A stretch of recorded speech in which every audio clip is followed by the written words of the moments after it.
따라서 하나님과 사귐, 우리가 친구를 사귄다 이런 말을 우리가 쓰는데, 우리가 친구를 사귄다 이 얘기는 그 친구를 알아간다, 그런 뜻인 겁니다. 우리가 사귀다 보면 이제 그 친구가 좋은 친구인지 나쁜 친구인지 이런 거를 이제 알 수가 있는 거죠. 멀리서 쳐다보고 사귀지 않을 때는 알 수가 없어요. 그래서 오늘 우리는 사귀는 거를 잘해야 됩니다. 좋은 사람을 이렇게 사귀는 거를 기도하고, 좋은 사람 만나는 거를 이렇게 기도하셔야 됩니다. 오늘 요한 1서를 우리가 1장 1절에서부터 2장 17절까지 읽다 보면 주제가 사귐입니다. 사귐. 그래서 우리의 사귐은 아버지와 그의 아들 예수 그리스도와 더불어 누림이라. 그러면서 우리가 하나님과 그리고 예수님을 이렇게 사귀면서 그 안에 있는 것들을 우리가 받아서 누리는 거, 그게 사귐이다 그런 겁니다. 좋은 친구를 우리가 사귀게 되면 그 좋은 친구가 갖고 있는 것들을 같이 누릴 수가 있는 겁니다. 나쁜 친구를 사귀면 나쁜 친구가 가진 거를 공유하게 돼요. 자기도 모르게 공유하게 됩니다. 그래서 오늘 우리는 붙는 거를 잘해야 됩니다. 우리는 좋은 쪽으로 붙어야 돼요. 근데 우리는 안 시켜도 나쁜 쪽으로는 잘 붙고, 좋은 쪽으로는 붙는 거를 잘 못합니다. 그래서 오늘 우리는 하나님 편이 돼야 되는데 자꾸 마귀 편이 되어가지고 마귀에게 이렇게 붙어 살려고 하는 그런 사람이 있습니다. 오늘 요한이라고 하는 사람은 태초부터 있는 생명의 말씀에 관하여 우리가 들었고 보았고 손으로 만져봤다. 도마를 얘기하는 것 같아요. 우리 주님이 부활했을 때 내 손으로 만져보지 아니하면 믿을 수가 없다. 그러니까 한번 와서 만져봐. 진짜 만져봤는지 안 만져보고 믿었는지 그건 모르겠어요. 성경에 그 명확하지가 않아요. 어쨌든 우리 주님이 한번 와서 네가 뭐 확인하고 만져보고 뭐 믿겠다고 그러니까 와서 내 손에 못자국도 내 허리에 창자국도 뭐 구경만 하지 말고 진짠지 한번 와서 만져봐라. 그래, 우리 주님이 뭐 가짜라고 그러면은 그런 흔적이 없을 텐데 손에는 못자국, 허리에는 창자국. 그래서 도마는 내가 내 눈으로 보기 전에는 우리 주님이 와서 보고 봤으니까 만져보고 확인하라고. 그래서 생명에 관한 말씀에 가서 우리가 들었고 우리가 눈으로 봤다. 성경을 한 군데 찾겠습니다. 요한복음 1장 꼭 같이 읽어봐야 돼요. 왜냐하면 이게 지금 요한복음 1장을 모르고 이거를 계속 읽으면 안 되니까 오늘은 한번 읽고 지나가겠습니다. 요한복음 1장 1절서부터 5절까지 천천히 읽겠습니다. 시작. 태초에 말씀이 계시니라. 이 말씀이 하나님과 함께 계셨으니 이 말씀은 곧 하나님이시니라. 그가 태초에 하나님과 계셨고 만물이 그로 말미암아 지은 바 되었으니 지은 것이 하나도 그가 없이는 된 것이 없는 그 안에 생명이 있었으니 이 생명은 사람들의 빛이라. 빛이 어둠에 비치되 어둠이 깨닫지 못하더라. 오늘 우리가 읽으면서 기억해야 될 것은 그 안에 생명이 있었고 이 생명이 사람들의 빛이라. 빛이 어둠에 비치되 어둠이 깨닫지 못하더라. 뭐 요한복음 1장 3, 4절에 있는 내용이나 오늘 내용이 뭐 표현만 다를 뿐이지 똑같은 거예요. 똑같은. 왜 똑같냐? 저자가 같으니까 똑같은 거예요. 요한복음의 저자도 요한, 요한 1서의 저자도 요한. 오늘 요한복음 1장 1절에서 5절까지 읽었지만 여러분 그 지금 요한이 써놓은 그 문장을 만들려면 평생 걸려도 못 만들 수 있습니다.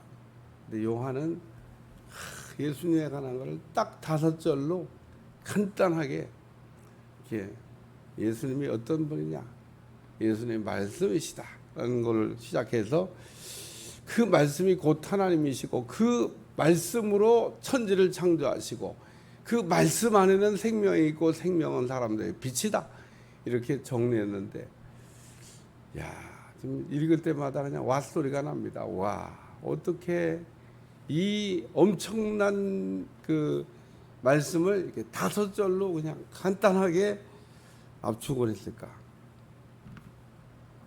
그래서 오늘 우리가 그 빛이 되시는 우리 예수님, 그 생명이 빛이라고 그러잖아요. 그 빛이 되시는 예수님과 우리가 사귀면 첫째, 어둠이 없다는 겁니다. 요한은 어둠을 죄로 이렇게 표현했어요. 그래서 우리에게 어둠이 있다, 죄가 있다. 어둠이 없다, 죄가 없다. 사람을 이렇게 보면요, 어둠이 있는 사람이 있어요. 죄의 문제가 처리가 안 돼서 어둠이 있는 겁니다. 오늘 우리는 어둠이 없는 사람입니다. 그래서 누가 소설 제목을 그렇게 어둠의 자식이라 해요. 사실 얼굴에 어둠이 있다 그런 얘기입니다. 오늘 우리는 빛과 사귀기 때문에 빛이 있어야 될 줄로 믿습니다. 우리 안에 생명이 있으면 그 생명이 사람들의 빛이기 때문에 우리가 어두운데 있지 않는다 그런 얘기입니다. 그래서 그에게는 어두움이 조금도 없느니라. 그래서 오늘 우리 그 예수님은 어둠이 없어요. 어둠. 우리가 예수님의 얼굴 보면 빛만 보이는 거죠. 오늘 우리도 왜 회개를 해야 되냐? 어둠을 없애려고. 우리가 이게 그 죄가 우리 속에 이렇게 있잖아요. 그러면 그런 사람들 얼굴을 이렇게 봐요. 얼굴이 마귀 같아. 얼굴이 마귀 같다는 얘기는 얼굴이 어둡다는 거예요. 빛이 없다는 거예요. 세상의 불신자들을 위해서 여러분 나가서 조금 이렇게 민감하지 않더라도 이렇게 자세히 봐봐요. 어두워요, 어두워. 그 어두움의 정도에 따라서 이제 죄가 많으냐, 죄가 적으냐지 없는 사람은 없어요. 근데 오늘 우리는 그 빛이 되시는 우리 주님과 사귀면 어떻게 되냐? 어둠이 없어요, 어둠이. 그러니까 우리가 어둠이 없어져야 되는 게 정상이에요. 근데 아니 하나님과 사귄다 그러면서 어둠이 있다. 그럼 이게 사귀는 게 아니죠. 응? 모세를 생각하시면 됩니다. 모세가 하나님과 사귀고 내려왔더니 그냥 얼굴이 빛이 막 너무 강렬하게 나고 백성들이 쳐다볼 수가 없는 겁니다. 그래서 모세한테 부탁을 했어요. 얼굴을 좀 수건으로 가려줬으면 좋겠습니다. 오늘 우리가 그 정도는 아니더라도 얼굴에서 이게 광채가, 사람이 은혜 받은 사람 보면 얼굴이 벌써 다릅니다. 뭐 싱글벙글하고 다니지 않아도 얼굴에서 은혜가 이렇게, 그래서 얼굴만 봐도 은혜가 지금 있냐, 은혜가 떨어졌냐. 여러분들이 이게 그 새벽기도 딱 나갔다가 왔다가 딱 나갈 때까지는 빛이 있어요. 막 우리 주님과 지금 사귀고 있는 중인데 참 불 꺼뜨리지 않고 또 내일 새벽에 다시 돌아오시기를 축원합니다. 세상에 나가면 뭐 죄질이 너무 많아가지고 우리가 자꾸 어둠이 이렇게 우리에게 밀려 들어오는데, 우리에게 빛이 강렬하면 어둠을 밀어낼 수 있습니다. 우리의 불이 꺼지면 우리가 그냥 어둠에 동화되지만 우리가 빛이 있으면 어둠을 밀어내요. 여기에 지금 빛이 있으니까 우리가 이렇게 그 사람의 얼굴을 알아볼 수 있잖아요. 불을 탁 끄면 아무것도 안 보여요. 그 다음에 두 번째 말씀은 이제 죄와 죄들에 관한 말씀입니다. 오늘 여기 그러면 어둠을 없애기 위해서는 죄의 문제를 해결해야 되는데, 두 가지 죄를 해결해야 된다는 겁니다. 여러분이 이 요한 서신을 읽으면서 눈을 크게 부릅뜨고 좀 봐야 될 거는 이게 원죄를 얘기하는 거냐 자범죄를 얘기하는 거냐. 아무리 눈을 크게 뜨고 여러분이 쳐다보셔도 그걸 구별할 수가 없어요. 야고보서에서 하나님의 시험이냐 마귀의 시험이냐, 한국말로 다 시험이라고 써 있는데 그걸 뭐 무슨 수로 여러분이 그게 마귀 시험인지 하나님 시험인지 구별해요? 구별 못해요. 뭐 그걸 구별할 수 있다 그러면 뭐 신령한 사람이 됐단 모를까.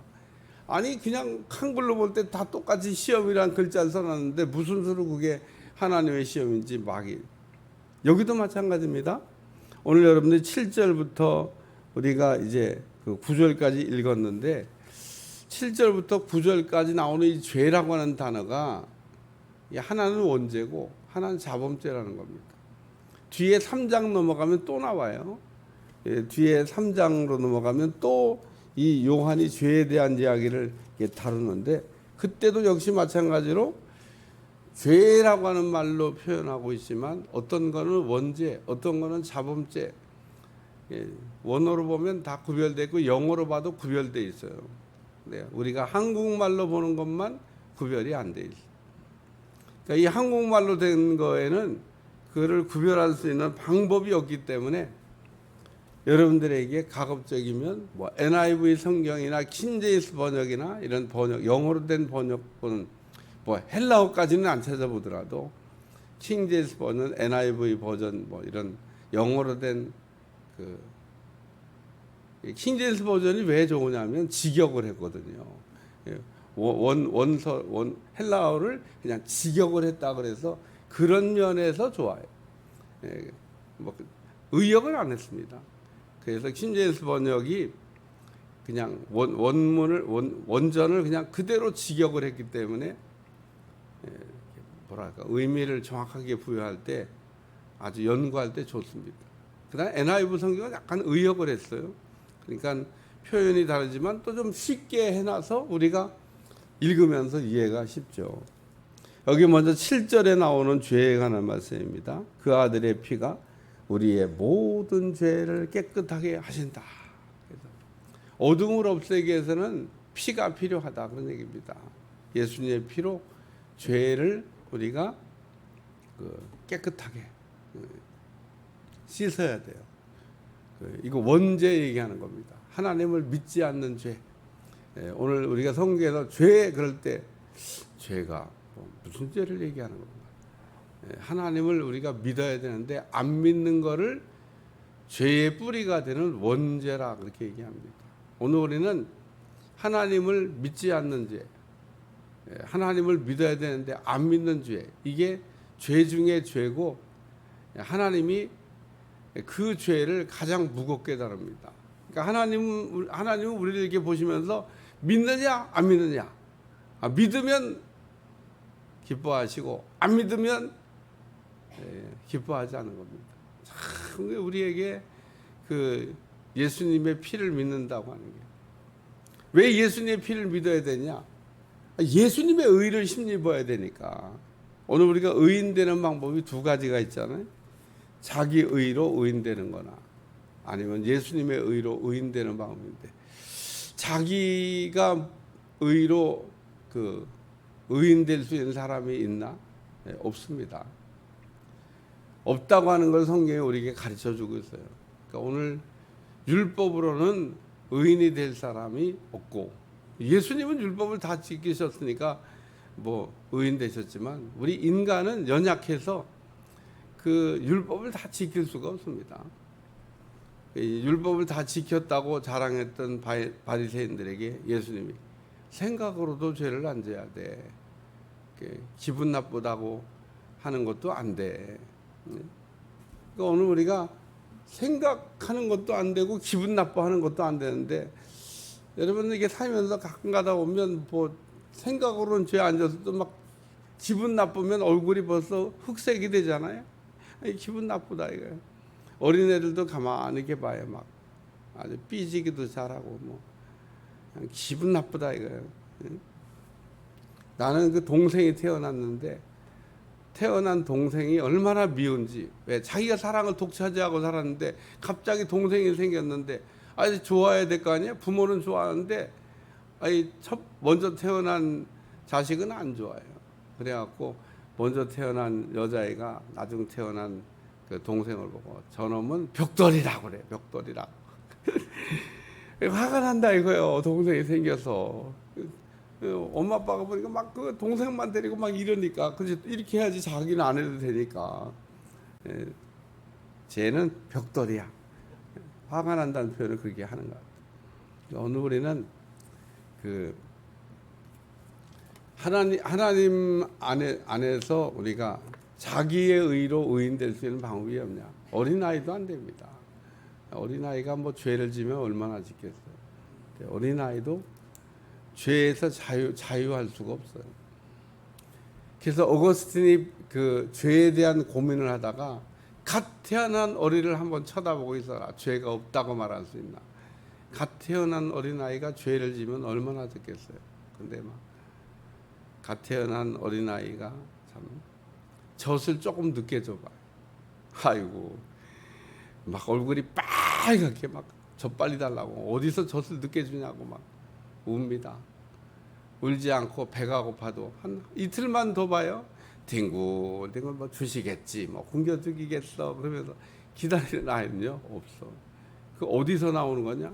죄의 뿌리 근성에서 죄의 성질이 나오는 겁니다. 그러니까 오늘 여기 그 아들의 피가 우리를 모든 죄에서, 이거 신입니다. 신 원죄를 얘기하는 겁니다. 우리를 원죄에서 깨가. 예수님이 원죄와 자범죄를 설명하실 때 마지막 유월절을 지키면서 제자들의 발을 씻겨준 적이 있는데 제자들의 발을 씻겨 나가니까 베드로가 막 안 된다고 막 스승님이 어떻게 제자의 발을 씻기시냐고. 내가 네 발을 씻기지 않으면 너와 내가 상관이 없다. 그러니까 이번엔 또 그럼 온몸을 씻겨달라고 얘기하니까 부처님이 그때 하셨던 말씀이었어요. 온몸을 씻은 사람은 발만 씻으면 된다. 그게 뭐냐? 우리는 두 가지 죄의 문제를 해결해야 된다는 거예요. 하나는 원죄, 또 하나는 자범죄. 오늘 우리가 예수님의 피의 능력을 믿음으로 우리가 믿지 않았던 죄, 원죄에서 자유를 얻을 수가 있고, 그리고 그 원죄를 가지고 있을 때 우리가 갖고 있던 죄의 뿌리가 근성이 되는 자범죄, 이거는 날마다 씻어야 된다는 거예요. 거기 9절, 만일 우리가 우리 죄를 자백하면, 이거 신수예요. 그는 미쁘시고 의로우사 우리 죄를 사하시며 우리를 모든 불의에서 깨끗하게 하실 것이요. 그래서 오늘 우리는 그 원죄도 씻어야 되고 자범죄도 씻어야 되는데, 원죄는 이례적이지만 자범죄는 날마다 씻어야 되는 겁니다. 그래서 오늘 우리는 왜 날마다 생각으로 죄를 짓고 날마다 욱하는 거로 죄를 짓고 날마다 우리가 행위로 죄를 짓기 때문에 우리가 죄 없다고 말할 수가 없어요. 그러니까 우리가 원죄는 예수님의 피로 해결되지만 여전히 아직 다 처리되지 아니한. 오늘 우리가 예수님 믿으면 믿는 순간에 성자가 됐다고 얘기하면 그러면 뭐 더 회개할 게 없지만, 우리가 예수님 믿고 우리가 예수님의 믿지 않는 죄의 문제는 해결됐지만 우리가 우리 자신을 돌아볼 때도 여전히 죄가 있어요. 그러니까 오늘 그거는 우리가 날마다 우리가 씻어서 깨끗하게. 그래서 구약의 성막을 우리가 잘 이렇게 보면 그 내용이 아주 명확하게 명시되어 있습니다. 예를 들면 번제단에서는 원죄를 해결하는 것이고 물두멍에서는 손발을 씻어서 깨끗하게 하는 건데, 하나님 앞에 들어갈 때는 원죄와 자범죄를 다 해결하고 들어가야 된다는 거예요. 번제단에서 짐승 잡아갖고 속죄제를 드리는 거는 원죄를 해결하는 거고, 물두멍에서 손발을 씻는 거는 자범죄를 씻어서 깨끗하게 하는 겁니다. 그래야 비로소 성전에 들어가서 하나님을 만날 수 있는 자격이 주어진다는 거예요. 오늘 여기서 하나님 만나러 나갈 때는 원죄만 해결돼 가지고 만날 수 있는 게, 나는 원죄는 해결했는데 왜 하나님 안 만나지지? 손발을 씻어야 돼요. 그러니까 오늘 우리는 하나님 앞에 나올 때 그 깨끗해야 됩니다. 깨끗해. 그 원죄를 이미 해결받은 사람은 날마다 물두멍에 손발만 씻어서 깨끗하게 하면 성전에 들어갈 수 있고 또 하나님을 만나서 여기 10절 만일 우리가 범죄하지 아니하였다면 하나님을 거짓말하는 이로 만드는 것이니 또한 그의 말씀이 우리 속에 있지 아니하느니라. 그러면서 오늘 7절부터 10절까지 그 7, 8절에는 신으로 9절에서는 신스로 이렇게 해서 영어로 구별하고 있는데 우리가 그게 구별이 안 되면 이게 지금 무슨 말씀을 하는 건지 어떤 때는 뭐 깨끗해졌다고 그러고 어떤 때는 또 계속 씻어야 된다고 그러고 헷갈리는데 요한은 분명히 원어에서 원죄와 자범죄를 구별하고 있는데 우리의 번역된 번역본상 읽을 때 그게 구별이 안 되는 거지. 분명히 요한은 헬라어로 쓸 때 두 가지를 구별해서 썼다는 겁니다. 원죄와 자범죄를 다르게 설명하고 있는데 우리가 읽을 때 이해가 안 되는 거지. 요한이 성경을 그렇게 써놓은 게 아니다 그런 얘기입니다. 그래서 여러분이 집에 돌아가서 한번 영어로 된 성경이 있거나 혹은 뭐 핸드폰에서 찾아낼 수 있으면 오늘 7절부터 10절까지에 보면 어떤 거는 어떤 죄는 신, 어떤 거는 거기다 S자를 붙여하고 죄들, 신스 이렇게 구별해 놨다는 겁니다. 신스라고 하는 거는 죄들을 얘기하는 건데 자범죄를 얘기하는 거예요. 신, 이건 단수기 때문에 한 가지 죄, 믿지 않는 원죄를 얘기하는 겁니다. 그래서 이게 구별되어져 있어요. 그러니까 요한서신을 읽으면서는 요한이 아주 그거를 계속 구별하고 있는데 오늘 우리가 그런 거에 대한 개념이 없이 요한서신을 읽으면 읽어지지 않아요. 그러니까 저도 오늘 새벽 설교에서 NIV 킹제임스 번역 다 읽어보고 나왔어요. 이거. 그러니까 여러분이 이런 요한서신 읽을 때 꼭 그게 구별해서 읽어나가는 여러분들이 되시기를 축원합니다. 기도하겠습니다. 하나님과의 사귐을 통해서 우리 안에 어둠이 제거되게 하시고 어둠이 없는 하나님과 잘 사귐을 갖는 성도들이 되게 하여 주옵소서. 예수님의 이름으로 간절히 기도하옵나이다. 아멘.